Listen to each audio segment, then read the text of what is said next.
Guys, good morning. My name is Frank Hernandez. This is the Healing Trail podcast. And today I'm with Antone Cascketta. AKA Tone. Tone Dog. Come hang out with us and join us for a conversation. All right. Today we are at Pioneer Community Park. Yep. Pioneer Community Park.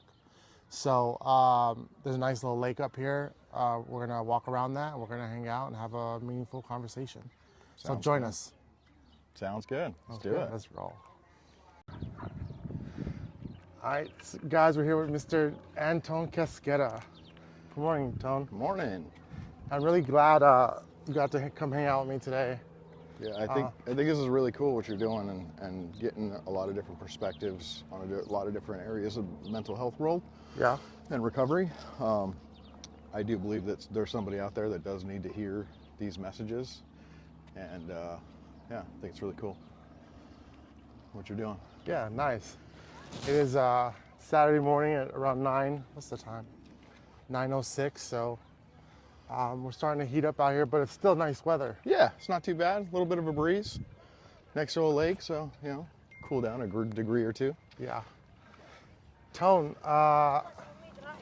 what would you like to talk about today? I don't know. I have a pretty big passion for the fellowship in the community that has grown up around me as I am a recovering addict.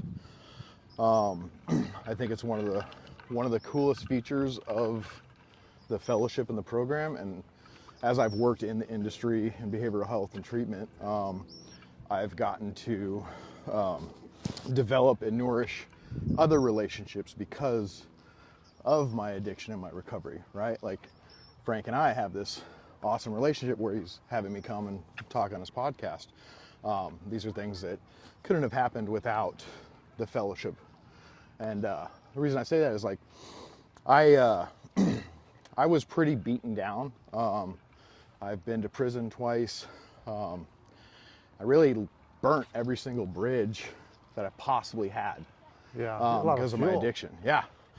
And so when I literally had nothing left, right?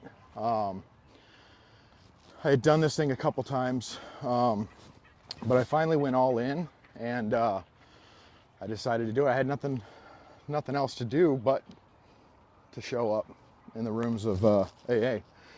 And so when I did, I started to cultivate these relationships.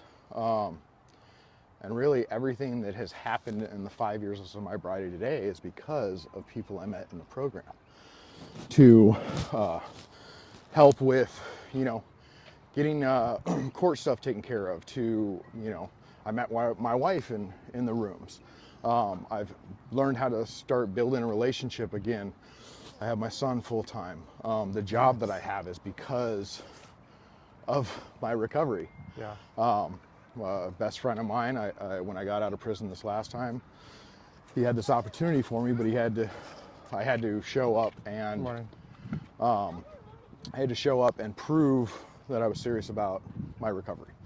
So I did, and after 90 days of being in sober living and taking the bus an hour and a half one way to get to this job I had, lo and behold, this opportunity arose, and I became the manager of his sober living. Nice. And I did that for quite some time, about 2.5 years. And then I realized that during that time, like I have a real sense of purpose for my life. Like God has put me on this planet to help others, right? I'm uniquely qualified to help others because of all the experiences and the pain and trauma and stuff that I went through. Yeah, I like how you say uniquely qualified. Mm-hmm. You are qualified to help people because exactly of what you've been through. Absolutely. Yeah.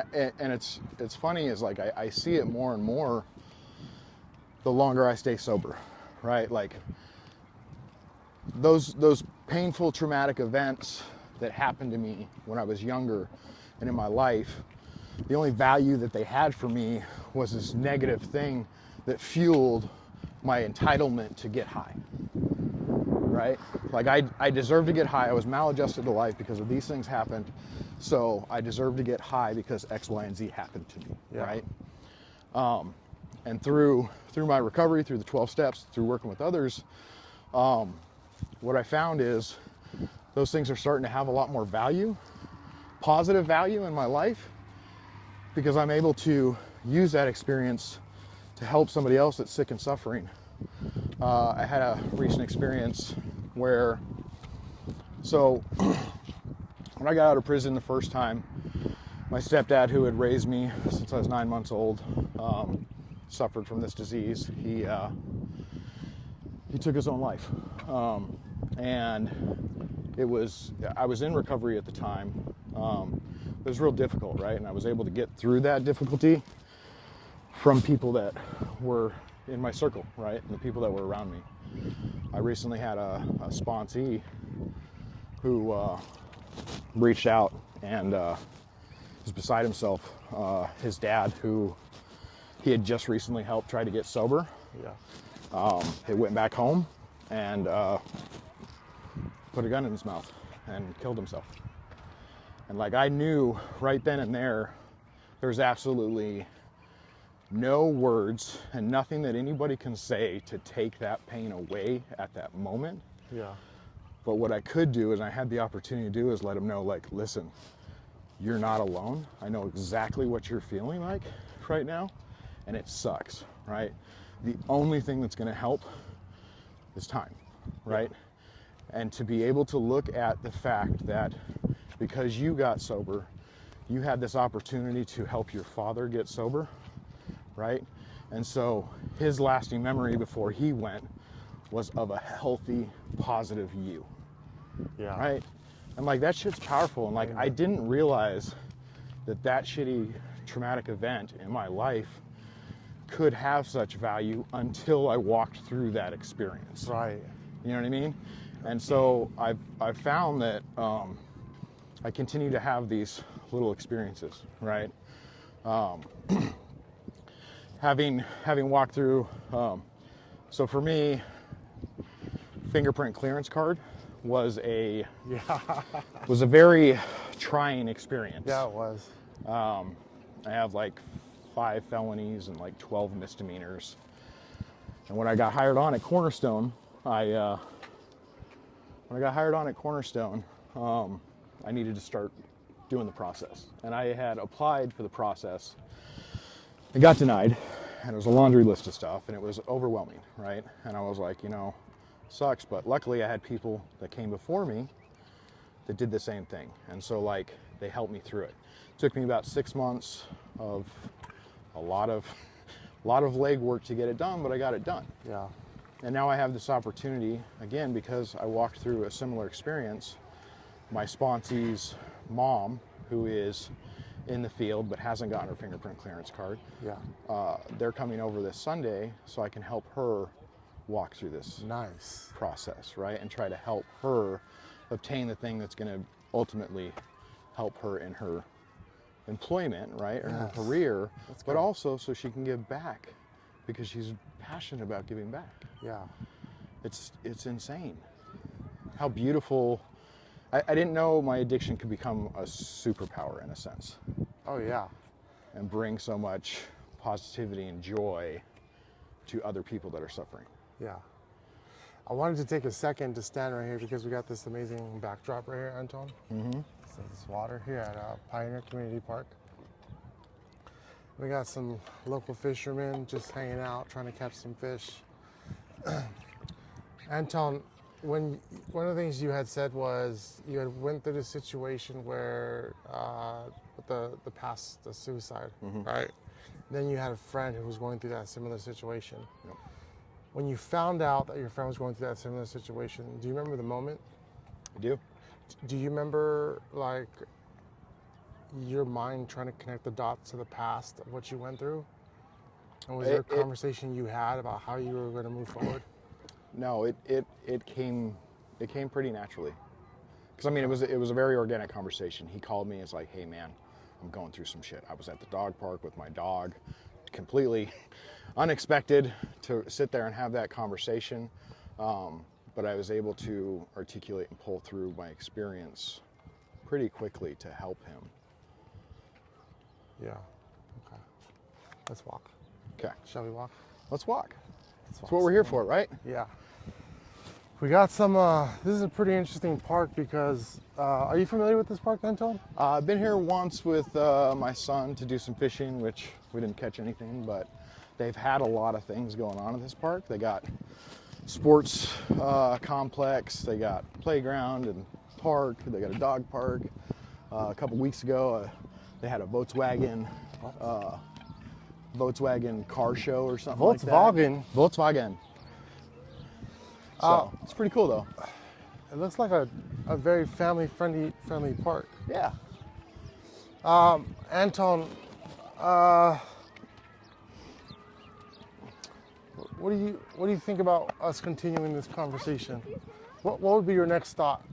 What would be my next thought? You know, Frank asks the weird questions that He does. Like, what would be my next thought? I'm good at that. Yeah, I don't know. What are you hoping to be? What is your next thought, Frank?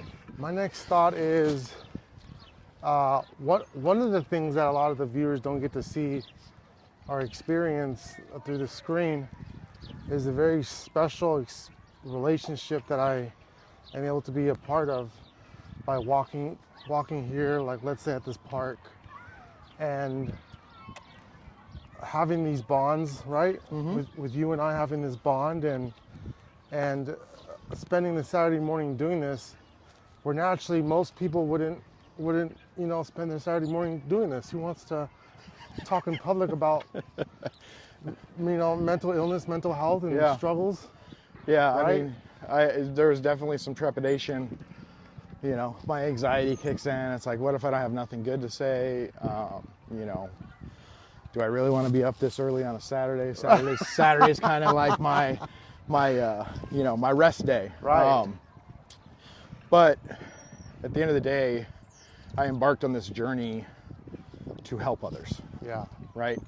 The reason that I went to Cornerstone from the place that I was at previously was, if I'm going to be of utmost service to my fellows, I have to learn other areas of treatment and recovery in order to be able to help people. Yes. Right.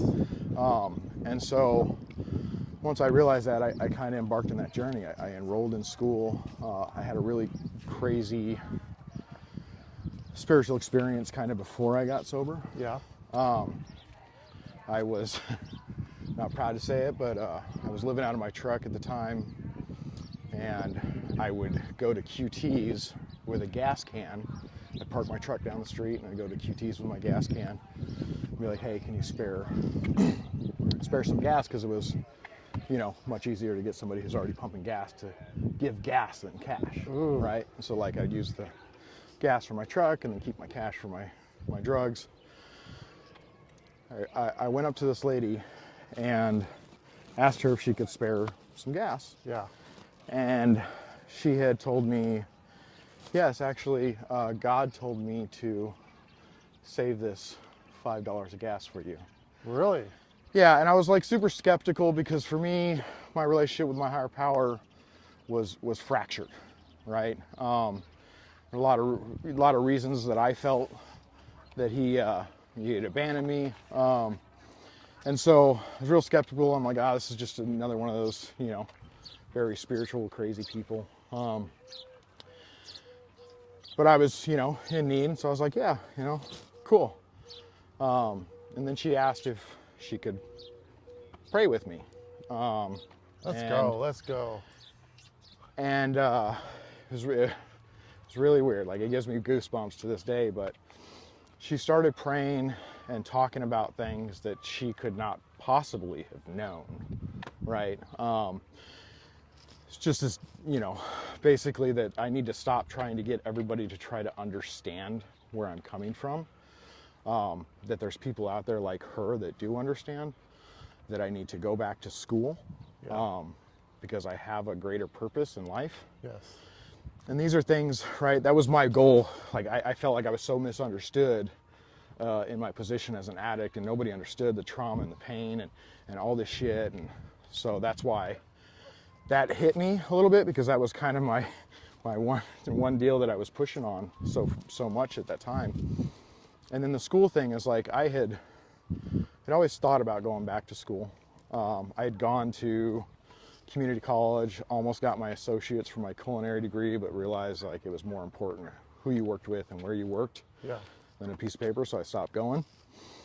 But that was kind of one of those, I don't know, it was a small little spiritual kick in the ass along my journey before I got sober that finally opened up my mind to be more willing to accept that there was a God in my life, working in my life, regardless of whether I thought so or not.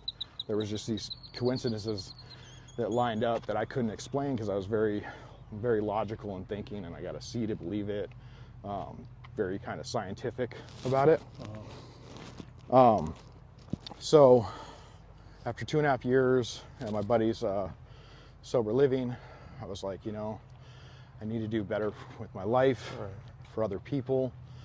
What should I do? And I had talked to a lot of people and kind of all end around, right? So I had reached out to my counselor, who was my counselor at Crossroads, I don't know, 7 years ago, right? Wow. And I had asked him, because I knew his journey, he became a therapist, right? Yeah. So I asked him what his journey was and had a conversation with him, right? To try to figure out maybe what it would look like for me going back to school and being a therapist, right? Because I learned that I have this really, really good one-on-one with clients. Yeah. And I felt like that was my thing to do. So this person that I reached out to, the lovely Lionel Estrada. Lionel. Gotta give him a call. Love that dude, right? And so he broke it down for me. And so I enrolled in school. I made the decision that I was going to leave the place I was at and try to start this journey of working in treatment and eventually becoming, hopefully, a therapist. Yeah. And so, lo and behold, right, I was working on trying to get into one place. It kind of fell through because of my background. And Lionel called me up and he asked me if I was still looking for a position. I said, absolutely. And so I ended up getting hired on at Cornerstone as a case manager. Nice. Through Lionel. Again, because of the fellowship and because of my addiction. Yeah. I was able to get into Cornerstone and start this, right? And now I'm about, I think, 2 semesters away from finishing my associates. Like I had to start over basically. Good job. Because Let's go. all my credits from the previous time didn't really apply to this degree. Yeah. But like I've started that journey and like I was able to navigate the school system, right? How to get enrolled in Rio from somebody in my accountability group who had just walked through the same thing. Right? And like that is again where like I find like the beauty in this program, right? It talks about in the big book, right, that we're all like the passengers of a freight liner after a crash, right? Doesn't matter which level of the hierarchy, right? Captain's table to steerage, right? Poor to rich, right? This disease doesn't discriminate. Yeah. What we do is we have that commonality, that lived shared experience from the same peril, right? So you can walk into a room, any fellowship, and you can get help for pretty much anything that you have going on in life, right? And I find that very powerful. It's like, I hear some people related to like the mob. It's like, I know a guy, right? It really is, right? There's really no problem that you can have that you can't find a solution for through the people that are in AA or whichever A, right? And they're more than willing to help you because they know exactly what it's like to be in that position because they were once there themselves. Where else can you find that? Yeah. Complete strangers willing to take the shirt off their back to help you in your journey, right? Free of charge. Yeah. Yeah. It really is a beautiful thing. Antone, what do you think the key ingredient is for allowing someone to help you? Ooh. Is there a key ingredient? Is there a key ingredient? let's say for example, let's say me, I'm stuck, having a hard time, and I think the world sucks, and the walls are closing in, and it's me against the world. Is there an ingredient, a key ingredient, that you think would help somebody like me? I don't know. For me, it's been a lot of looking at the evidence of things before, right? Looking at the evidence of how me running the show and me continuing to operate in the same mindset and manner that I had been, and the results that I've gotten from that. Yeah. And looking at that really closely, and like if nothing changes, nothing changes, right? If I continue to operate in the same way, then I'm not ever going to get the results, because I have all this evidence that supports the fact that that's not a possibility. Right. Right? So being able to really look at how you've operated and see how it's benefited you. The other thing that, great pain and discomfort is a great motivator for change. I'm hard-headed and stubborn, and it took a lot of pain, a lot of discomfort, and a lot of hard-headedness before I was able to do enough field research and have the evidence to support the fact that I can't do this on my own, right? Because I've tried multiple times, and it's not possible. Yeah. I continue to end up homeless and in handcuffs when I try to run the show. Yeah. One of the things I was able to kind of like observe through my experience was that, like, the tough life that we lived, right? The idea that, I had a tough life, which I did, you did too. It's still not, how do I say this? Doing things the right way is tough, but it's not tougher than the tough life that I lived. What's another way I could put that? Let me think about this for a second. Having lived the tough life through my ignorant, like some of my stubbornness that you mentioned, the stubborn beliefs that I had, I lived the tough life because of the stubbornness, and the stubbornness made me live a tough life. And then when I got sober and started doing things willingly towards, like, okay, let me just make sure I could make my bed every morning. Let me make sure that I can be nice to people. Let me make sure that I could try and not break the law today. That was tough, but it still wasn't tougher than living in my stubborn ignorance of tough. Right. And I've heard somebody in the room say this one before, and it really hit home, right? Because, like, that's a good point. Is I would rather do the simple steps as required of me in the program of AA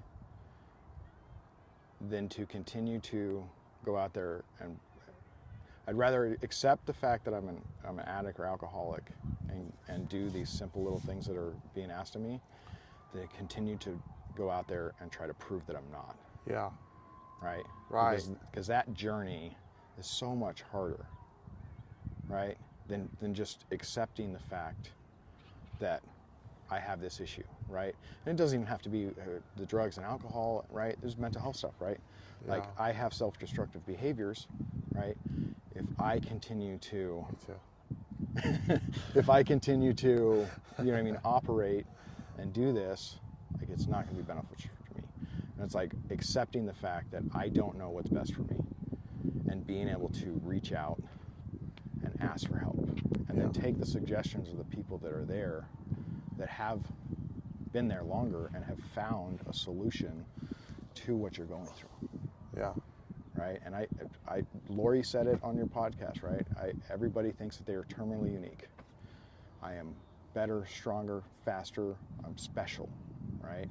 I'm not going to get the same consequences as this person, right? They're going to do that.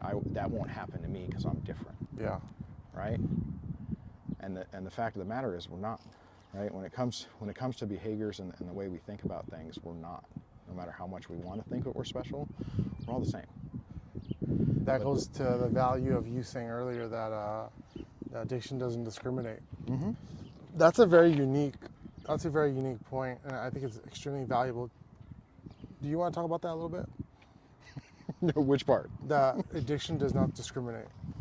Oh yeah, the addiction doesn't discriminate. It doesn't matter who you are, what your status is in the world, right? It can affect you. I know people in the program that are doctors and dentists and lawyers and car mechanics and people that have started their own business and they do this, that, and the other thing. It really doesn't matter. Like it will touch somebody's life in your family. Yeah. You know, and it doesn't have to be just drugs and alcohol. There is a whole other world of process addictions that can happen, right? The place that I worked at did a lot of Saguaro Recovery. They mental health, primary mental health, substance use, sex and love addiction, right? Gambling addiction, right? There's a lot of other Love addiction. Yeah. Huh. Yeah. That's a very interesting one. And there's a lot of programs out there to help you with it. But again, with those kind of addictions, right? The bottoms look different, right? It's usually you're ruining any kind of relationship that you have with a partner. The bottoms look different. Right. Yeah. You know what I mean? And so, but it's really fascinating how one can kind of, social media is an addiction, right? There's really a ton of things that you can get addicted to that the bottoms look different, right? If somebody has a social media addiction, right, we're probably going to look at it as I have depression, right? Isolating, right? Social anxiety. Yeah. Right? There's a lot of mental health stuff, but at the end of the day, like, what if we work the steps, the 12 steps on that particular thing, right? Yeah. First step, admitted that we are powerless and our lives have become unmanageable because of this. Enter whatever in there. Yeah. Right? You can work the steps on anything that has created or has made your life unmanageable. Yeah. Let's walk. Okay. Okay with walking? Yeah. How might you, so someone who's listening right now, they're going to hear Antone say bottom. Bottoms look different. Oh yeah. What does in addiction, what does bottom mean when it comes to bottoms looking different? So when I hear that, I think of pain threshold. Pain thresholds. Right? Okay. Because a bottom for me was losing every relationship, going back to prison, not having my son in my life, right? And even before I went to prison, that wasn't enough, right? I had to get clear from the fog of the use, right, before I could realize that was a serious bottom. Yeah. Right? That's what it looked like for me. However, I've seen a lot of people not have to go that route. They don't have to go to prison, right? Their bottom is different. I think based mostly on the value that they place on whatever the relationships that are ruined, right? If that makes sense. So like, if you're getting ready to get kicked out of your parents' house, unless you get help for this, you go into treatment or you start hitting up meetings, and then you find that community and that connection that you needed, right, that you didn't have before. You can very easily, possibly, get sober and stay sober with that being your bottom. Yeah. Right? How might someone who's headed towards their bottom be able to see the signs that they're about to hit a bottom, or are there signs someone can look out for that might indicate they're on their way to hitting a bottom? What are your thoughts on that? So I believe that there are signs. How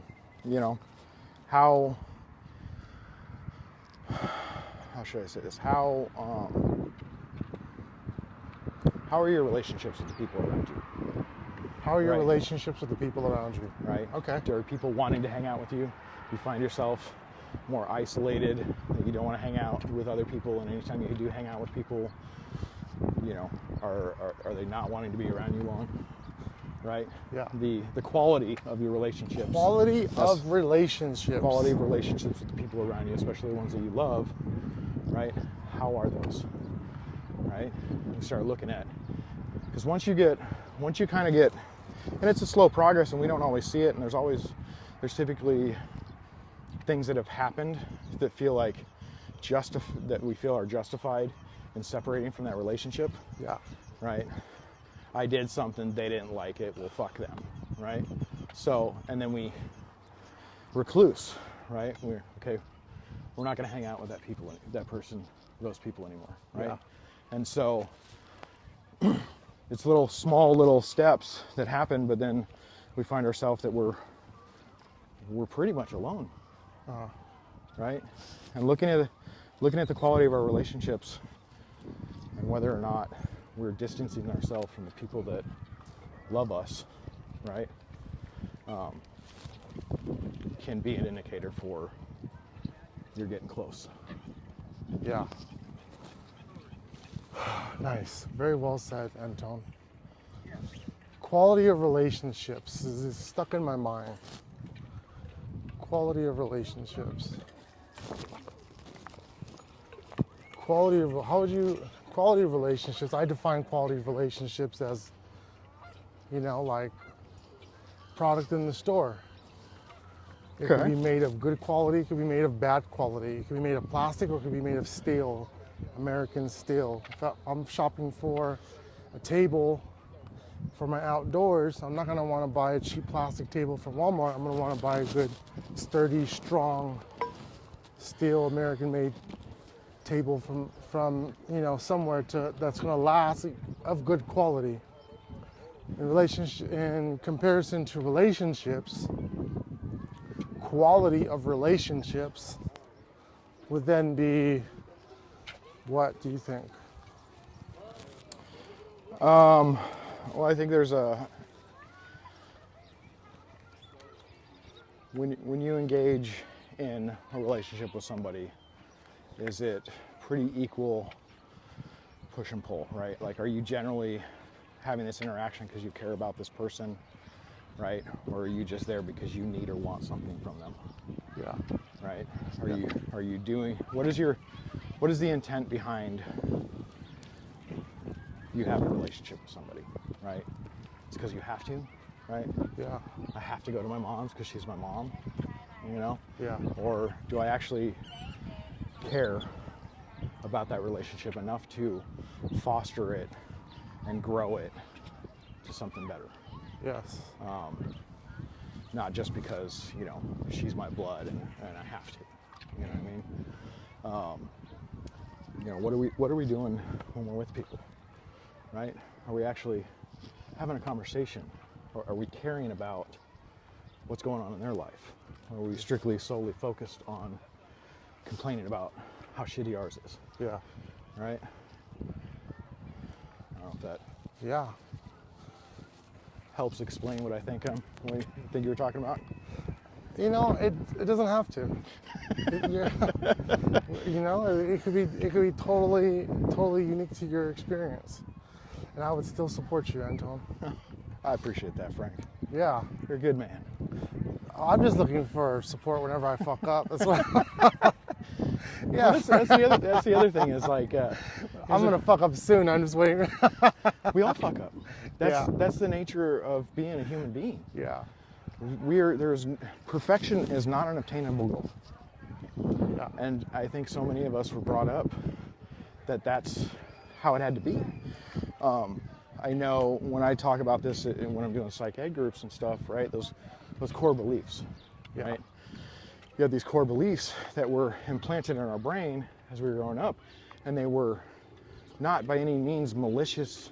Parents were not meaning to do this, right? But our perception and lack of understanding of these things when they're happening built these certain core beliefs, right? So I know there's an example where you go to school, right? and you do great in school and you get 4 A's and 1 B, and then your parents focus on the B, Yeah. right? And it's like, Damn those parents. it's like, what about these 4 A's? They looked right past all my good effort and work, Yeah. and they're focused on the failure, right? At least that's what I perceive it to be, is that they're focusing on the failure because I didn't do as good as the other, right? And so that builds this idea in my head that, you know, if I'm not perfect, my parents aren't going to love me, Yeah. right? Yes. And so at an early age, we get these ideas that we have to be perfect and we have to do things perfect. And then when we don't, we're that much harder on ourselves because we didn't obtain the thing that is going to give us the love from our parents, right? And so we go forth on this journey seeking out perfection when it's not an obtainable goal. And we just continue to build upon this core belief. If we fail, we're a failure. Right? Yeah. If we're not perfect, we're not going to be loved. If we're not perfect, we're not going to be loved. Yeah, along the same idea of core beliefs, I often refer to this as personal philosophies. We have these personal philosophies. A simple example of a personal philosophy would be, amen, amen. He said, past a stranger was on the phone. I interrupted his phone conversation, but I feel justified in doing so. He said, change will bring about, what did he say? I don't even know no more, guys. It was about change and it was a positive message. I gave him a thumbs up. Anyway, core beliefs. Personal philosophy. Personal philosophies. We have these personal philosophies. An example of a personal philosophy could be, do not steal. Yeah. Right? That's an example of a personal philosophy. Bad people steal.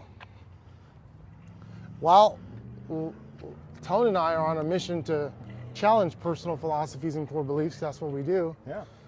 What if baby was in the car of someone else's car, baby was bleeding, needed to go to the hospital. No one was around except you. Would you steal that car, take the baby to the hospital? Would you, Tom? I'm hopping in the driver's seat, I'm just saying. That's I would. That's Can't call 911. Can't call 911. Cannot call 911. No one's around. Baby's in the car, bleeding. You need to take the baby to the hospital. Keys are in the ignition. It's not your car. I would say yes, Yeah. but that's a difficult one. That's what I'm here for. It's a very difficult one, right? Because, you know, unfortunately, I have this thing called fear. Yep. Right? That having been incarcerated, right, I already have this label that I'm probably guilty if I engage in any kind of criminal behavior. Yeah. Right? Yep. But if it meant saving the life of somebody, I believe that I would do it. Yeah. I would too. And you know, at the end of the day, if I have to do whatever I have to do, you know, if for some reason the chips don't fall in my way, like, I will rest satisfaction in the fact that what I felt I did what was right. Yeah. Now, my wife and my son might not agree. Yeah. But that's a difficult one. Yeah. I choose a difficult question. It's a gift and a curse. A gift and a curse. Yeah. I would hop in the front seat, drive to the hospital, and I'd get the baby to the hands of someone qualified to make sure they live, and then I would immediately. Well, I mean, we're both CPR and first aid certified, so why wouldn't we flag somebody down to call 911? No one's around. And then no one's around. Where are we at that there's a baby in a car and no and one's the baby's around? bleeding? These Well, specifics we have to assess for. these details are very specific. I put it this way for a reason, Joe.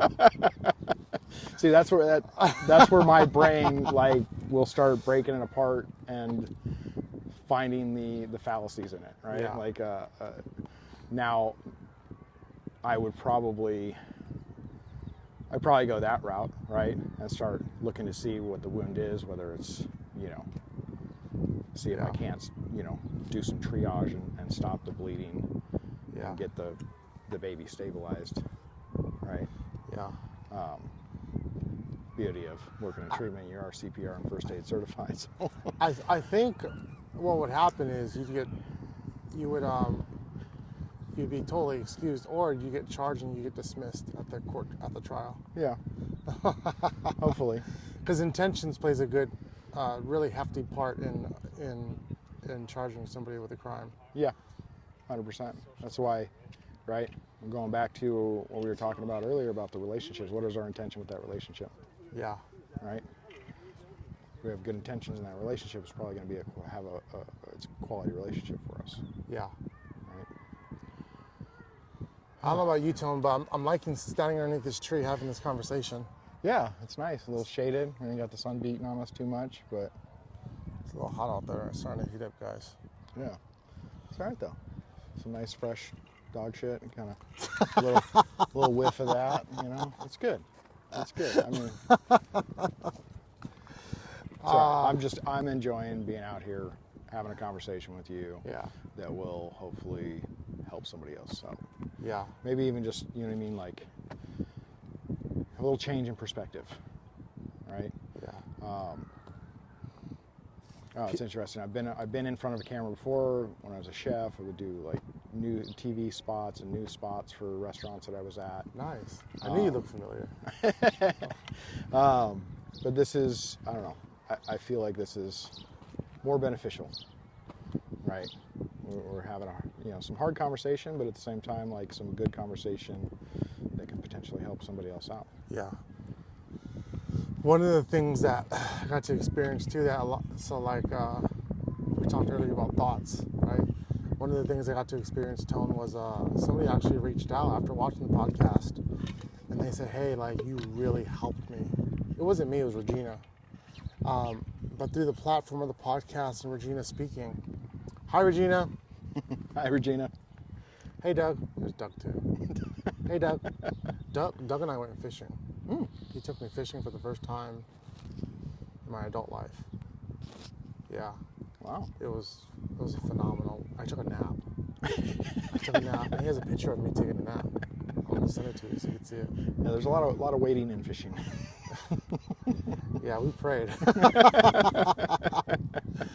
Like Simon for the fish. But yeah, that I got to experience somebody reaching out and saying that this helped them, and I cried. Yeah. Because I'm out here. Let me tell you what I'm going to kind of share this with you, Antone. Yeah. When I first started doing this, and even now standing here, right? There's this silly little feeling that like what I'm doing is insignificant, and there's this feeling that I have no clue what I'm doing, and there's these feelings of does this have purpose? Who the fuck's gonna watch this? Who's gonna listen? Right. And if I'm being transparent, all those feelings exist right now. 100%. But they do not outweigh all those feelings of fear and all that. They do not outweigh the feeling that I have to try to help somebody. Yeah. And if I have to live through all that unpredictability, shame, fear, nervousness, anxiety, to read one of those comments, what you guys are doing helped me, fuck, let's do it. Let's look silly all day. I live for those moments. Yeah. Right. Like in the field that we work in, right, there is unfortunately more failures, right, than success stories, just due to the nature of the disease, right?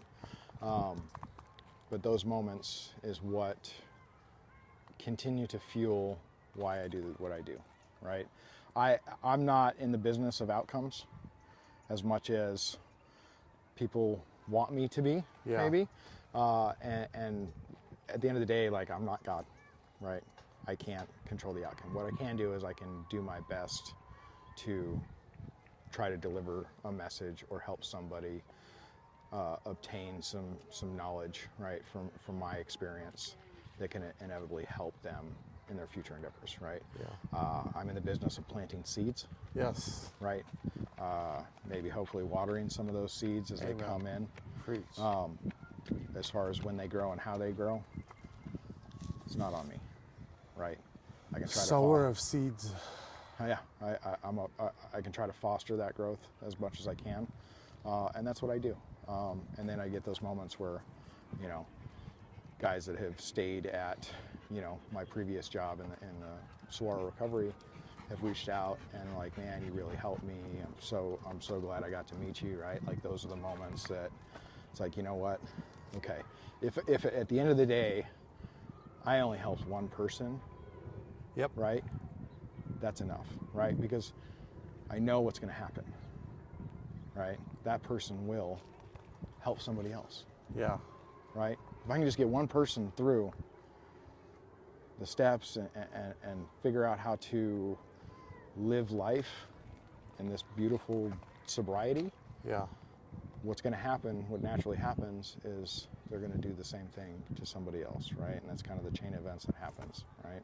But those moments are worth all the pain and discomfort, the fear and the anxiety and everything that comes with being a human being. Damn it. Hey, are you a fan of Tupac? Am I a fan of Tupac? Yeah. I mean, Let's tread lightly here, okay? I listen to his music. I'm not big on, like, I like music, but like when it comes to like being the particulars and stuff like that, Yeah. it's just, yeah. I have a basis to this question. Okay. Basis to this question is, as I'm hearing you talk about planting seeds, as controversial and philosophical as he was with his music, one of the things I heard him say as a kid, because I grew up listening to Tupac, I was a thug, you know. When You still are a Tupac's- thug. You're yeah, a spiritual thug now, Frank. When Tupac comes on, you know, we start walking a little different. But I bring that up because as you're talking about the sowing, as you're talking about I plant the seeds, and I'm not in the business of outcomes. One of the things that always stuck in my mind as a kid when listening to Tupac was he said, "I don't know if I'm going to change the world, but I know that I will plant the seed that will spark the brain of a person who will." Yeah, and that came up right now as I'm hearing you speak. Yeah, and I mean, I relate to that wholeheartedly. You're a fan of Tupac. I guess I am. If he said it, then yes, I'm a fan. Yeah, that's what I think the real purpose of my life is now, right? All the pain and discomfort and trauma and shit that I went through has an opportunity to help somebody else out. Yeah, and the devil's pissed you're on the good side now. Oh yeah, 100%. He's fucking mad. He's Tempts me all the time. The devil is angry that we are here having this positive conversation. We better get out of here before he comes closer. Fuck that guy. Sorry. Hey, you want to know an interesting thought? Here's an interesting thought, okay? Oh, you're gonna hit me with some crazy shit, huh? Yeah, I am. Because I'm a thinker, you know? It's dangerous. Before I give you this thought, just know I don't have an answer. Okay. This is not me setting with some educated answer at the end of me expressing this result, at the end of me expressing this thought. This is just me putting an idea out there, and I want to just kind of hear what you have to say, or maybe just give you something to think about. We are told to pray for our enemies. Mm-hmm. Out of all our enemies, would you say Satan is one of the biggest ones?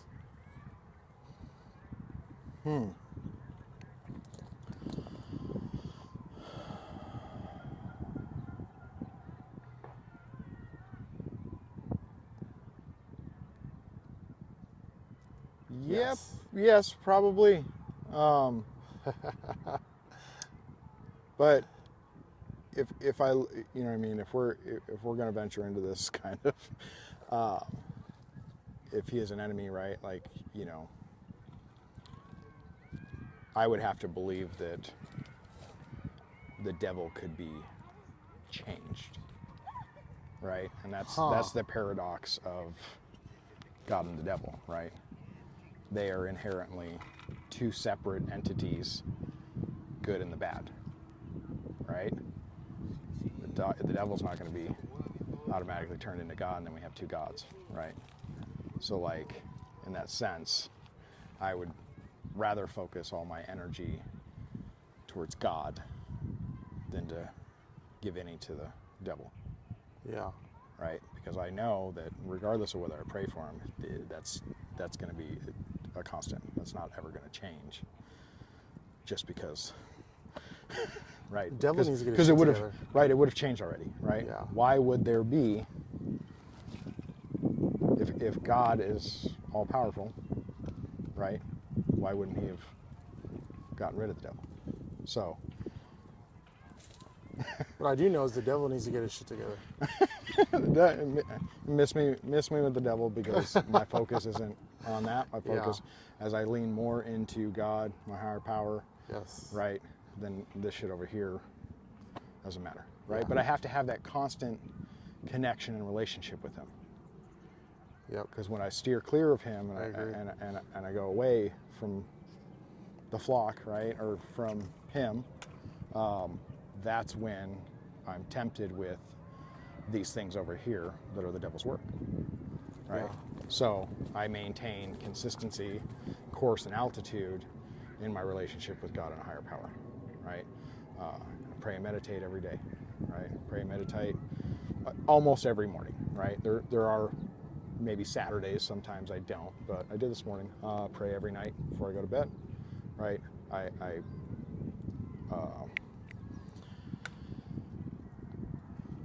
I cultivate that relationship with my higher power on a daily basis, right? I've been a little out of sorts this week.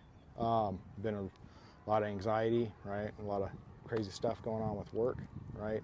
And when those things happen in my life, I turn closer to him, Yes. right? Because when I do so, I find that I end up getting perspective and peace and serenity in the situation.